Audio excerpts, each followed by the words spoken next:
దీన్ని ఎలా నేను నిర్వచించను? ఆల్మైటీ ప్రకృతి అనివ్వండి, భగవంతుడు అనివ్వండి, నా ఆంజనేయ స్వామి అనివ్వండి, ఆ తర్వాత దాన్ని ఆదరించి పెంచి పోషించిన వాళ్ళు మీరంతా. అంటే నేను ఎప్పుడు ఒక 2 విషయాల్లో బ్యాటిల్ జరుగుతుంటాయి చిరు సార్ హెడ్లో. ఒకటేంటంటే డెస్టినీ.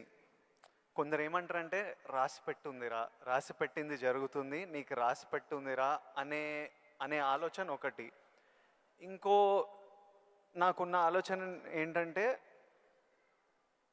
కంప్లీట్లీ నా డెస్టినీ నా చేతులు ఉంది, నాకు కావాల్సింది నేను గొడ్డు చాకిరి చేసి అది సంపాదించాలి. ఎవ్వరు మనకు చేసేటోళ్ళు లేరు, ఎవ్వరు చూసేటోళ్ళు లేరు. ఎట్లయినా మనం చేసి మనకు కావాల్సింది మనం సంపాదించుకోవాలన్నది. సో ఈ డెస్టినీ అనేది ఉందా, లేకపోతే కంప్లీట్లీ మన ఓన్ శ్రమన? ఇది నాకు ఇప్పటిదాకా ఫుల్ క్లారిటీ అయితే లేదు. దీని మీద మీ థాట్ ఏంటి? డెస్టినీ అనేది ఎక్కడో ఏవి లేదండి. ఆ డెస్టినీ క్రియేట్ చేసేది కూడా మనమే.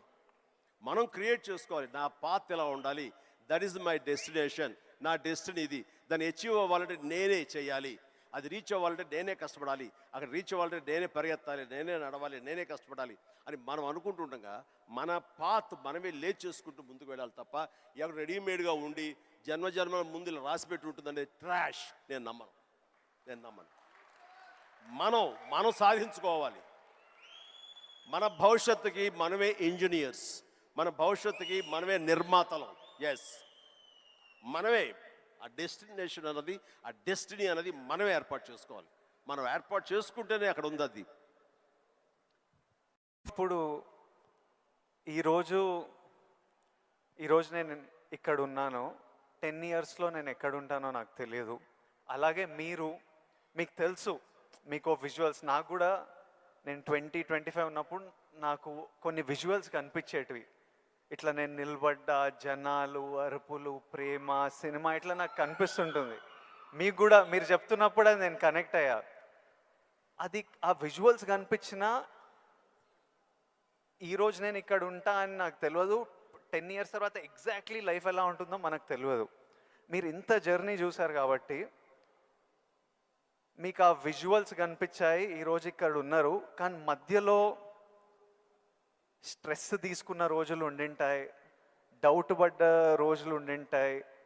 ఇట్లాంటివి మీకు ఏం జరిగింది, దాన్ని ఎలా డీల్ చేశారు, మాకేమన్నా అడ్వైస్? ఎందుకంటే వీళ్ళందరికీ కూడా 5 yearsలో ఎక్కడుంటారు, 10 yearsలో ఎంత పెద్దగా అవుతారు, ఏం ప్రాబ్లమ్స్ వస్తాయో మనకు ఎవరికి తెలియదు. మన శ్రమ మనం చేయాలి 100%.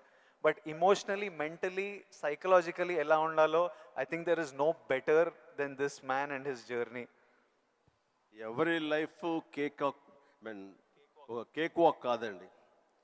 అండ్ దేనికి కూడా షార్ట్ కట్స్ లేవండి. చాలా హర్డిల్స్ ఉంటాయి, తర్వాత ఎగుడు దిగుళ్ళు ఉంటాయి, ఎత్తు పల్లాలు ఉంటాయి, జయాపజయాలు ఉంటాయి, ఎగ్జైట్మెంట్లు ఉంటాయి, డిప్రెషన్లు ఉంటాయి. ఇవన్నీ కూడా తట్టుకుని వచ్చిన వాడిని. అవన్నీ నాకు జరిగినాయి. ఒకే ఒక ఎగ్జాంపుల్గా చెప్పాలంటే, నా మైండ్ సెట్ ఎలా ఉండిందంటే, ఒక ఉదాహరణకి చెప్పేస్తాను. న్యాయం కావాలనే సినిమా, శారద గారు ఆఫ్టర్ లాంగ్ గ్యాప్ రీఎంట్రీ, ఆవిడ ఒక డిఫెన్స్ లాయర్, నా తరపున కొంగర జగ్గయ్య గారు ఒక డిఫెన్స్ లాయర్, రాధిక ఒక దాంట్లో ఉంది, క్రాంతి కుమార్ గారు పైన క్రేన్లో ఉండి ఆయన కొంచెం ఆపరేట్ చేస్తారు, though is a producer. And 300-400 మంది, ఇప్పుడు ఇక్కడ ఎంతమంది ఉన్నారు ఈ హాల్లో అంతమంది జూనియర్ ఆర్టిస్ట్ తోటి ఉంది. అది లాస్ట్ వర్డిక్ట్ ఆ న్యాయం కావాలి సినిమాకి. సో అందరూ రెడీగా ఉన్నారు. నేను బయట ఉన్నాను. అసిస్టెంట్ డైరెక్టర్ వచ్చి పిలిచిన తర్వాత గబగ వచ్చేస్తే నా బోన్లో నేను నుంచున్నాను. అందరూ ముందు ఆయన, ఏంటంటే మేము కూడా పిలవాలా, వచ్చి కూడా పడి ఉండారా మీరు, ఏంటంట అప్పుడే సూపర్ స్టార్ అనుకుంటున్నారు మీరేమన్నా, ఉండండి ఇది పెద్ద పెద్ద యాక్టర్లు లేరా, జగ్గయ్య గారు, శారద గారు అనేసరికి ఒక్కసారి గుండె పిండేసెట్ అయింది విజయ్. ఇందులో నా తప్పే ఉంది, బయటే ఉన్నాను, ఫ్లోర్ బయట, వాళ్ళు పిలిచారు, వచ్చాను, కూర్చున్నాను, ఎదురు తప్పేంటి, ఎందుకు అలా అరుస్తాడు, పైగా క్రెయిన్ పైన ఉండేసరికి ఆయన అరుపులు అందరికీ వినపడుతున్నాయి. అలాగే కామ్ అయిపోయాను. ఆ రోజు మధ్యాహ్నం భోజనం చేయబుద్ధి కాలేదు. సాయంత్రం ఇంటికి వెళ్ళిపోయిన తర్వాత నా ల్యాండ్ ఫోన్ ఫోన్ వచ్చింది. నేనే క్రాంతి కుమార్ని మాట్లాడుతున్నాను. చెప్పండి సార్. ఏం లేదు, శారద జ్ఞాపక శక్తి లేకో ఏవో తెలియదు, ఫిలిం తినేస్తుంది.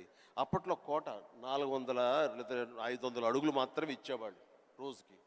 ఆయన స్ట్రెస్లో ఆయన ఉన్నాడు, ఆయన కోపాన్ని దాన్ని నా మీద చూపించుకున్నాడు. బట్ అది కాదు నన్ను ఎంత నిర్వీర్యం చేస్తుంది, ఎంత డిప్రెస్ చేస్తుంది, ఇంతమంది ముందు నేను ఎంత అవమానానికి గురవుతాను అనుకున్నాను. కానీ ఆయన అన్న మాటలు, అవమానం అన్నీ పక్కన పెట్టి ఒక్క మాట మాత్రం నా మైండ్లో ఉండిపోయింది. అప్పుడు మీరు సూపర్ స్టార్ అనుకుంటున్నారా అని. ఎస్, అయి చూపిస్తా. ఆ ఒక్క ముక్క మాత్రం నా మైండ్లో, నా మదిలో ఉండిపోయింది. కసి పెరిగింది. ఈ అవమానాన్ని, దాన్ని ఆయన మీద రెవెంజ్ తీర్చుకునే కంటే కూడాను దాన్ని నేను ఎదుగుదలకు నా స్టెప్స్గా నేను వాడుకున్నాను. ఇది వాస్తవం విజయ్. ఇలాంటివి చాలా జరిగినాయి. నా అవమానాలను కూడా నాకు అనుకూలంగా మార్చుకున్నాను. అందుకని నా ఎవరి మీద ద్వేషం లేదు. ఎవరు ఏమన్నా సరే, ఏ అవాకులు పేలినా సరే ఇలా కూర్చొని నవ్వుకుంటూ ఉంటాను. సార్, ఎందుకంటే ఎంత హార్డ్వేర్ వచ్చాడు నాకు మాత్రమే తెలుసు. అంత హార్డ్వేర్ వచ్చాడు నాకు ఇవన్నీ తట్టుకో నా దాకా రాదు. That's it. ఇప్పుడు మీరు కూర్చొని మీ రీల్ పడుతుంటే ఇంద్రాలో మీరు చూసింటారు, చూడాలనిలో మిమ్మల్ని మీరు చూసినప్పుడు మీకు ఏమనిపిస్తుంటుంది సార్? ఇప్పుడు ఇంద్రాలో షోరీల్లో మీరు చేసిన, ఇప్పుడు 25 years నుంచి లాస్ట్ 25-30 yearsలో మీ సినిమాలన్నీ డిఫరెంట్ ఏజ్ గ్రూప్లో మీ మెంటాలిటీ డిఫరెంట్గా ఉండింటుంది. అప్పుడు మీ ఇమోషన్స్, మీ స్ట్రగుల్స్ డిఫరెంట్గా ఉండింటాయి. మీ టెన్షన్లు ఏదో సినిమాకి, ఇప్పుడు నాకు ఈరోజు ఫ్యామిలీ స్టార్ రిలీజ్ అవుతుంది. నా షోరీలు ఎప్పుడైనా వేసినప్పుడు నాకు ఎవడే సుబ్రహ్మణ్యంది పడుతుంటే ఆర్ పెళ్లి చూపులది పడుతుంటే నాకు సడన్గా ఆ రోజు నేను ఎంత భయపడుతున్నా నాకు గుర్తొస్తుంటుంది. అంత భయపడాల్సిన అవసరం లేకుండానే అని ఇప్పుడు అనిపిస్తుంది. కానీ ఆ రోజు ఎవరైనా వచ్చి చూస్తారా సినిమా, మన ఫ్యూచర్ ఏంటి, ఆ ఫస్ట్ సినిమాలు ఉంటాయి కదా. కొన్ని సినిమాలు చూసినప్పుడు అర్జున్ రెడ్డి అప్పుడు చూసినప్పుడు అప్పుడు ఎంత ర్యాష్గా ఉండేవాడిని, యంగ్ ఉండేవాడిని, మన జుట్టు వేరేలా ఉంటుంది, మన బాడీ వేరేలా ఉంటుంది, మన ఫీచర్స్ వేరేలా ఉంటాయి.